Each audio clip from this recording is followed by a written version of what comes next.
dunia ndivyo ilivyoumbwa. Tubi'at ala kadarin wa anta turiduha safwan min al-aqdari wal-aqdari. Allah subhanahu wa ta'ala ameumba dunia hakadha mukaddara, ni mitihani tu. Wa anta turidu hadhihi ad-dunya safwa, wa itaka dunia iwe ni nzuri kama uko peponi. Kalla wallahi ya ibadallah, Allah hakuiumba dunia kwamba iwe namna hiyo. Kwa hivyo yule anayetaka dunia iwe kama ni pepo, kaannahu yatlubu mustahilan, ni kutafuta kitu ambacho ni mustahil. Allahu azza wa jalla taba'a hadhihi ad-dunya ala ash-shada'id wal-kurab. Huna mahallu ibtila. Dunia ni mahali pa mtihani. Vipi wewe utarajie kitu ambacho hakuna katika maisha haya? Ibtila sampuli nyingi, ibtila katika fitan kila sampuli, na Mtume sallallahu alayhi wasallam amezibashiria fitan nyingi sana, na leo tunaziziona leo.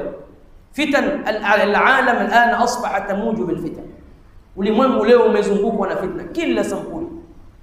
Fitan al-qatl wal-harj, mawaji, zalazil, masaib fil mal. Unafikwa mitihani katika mali yako, mitihani katika maisha, ibtila katika maradhi, ibtila kwa mke wako, ibtila kwa watoto wako, ibtila kwa majirani wako, ibtila. Wallahi ya ibadallah, kila ukizunguka wewe utaona umezungukwa na nini?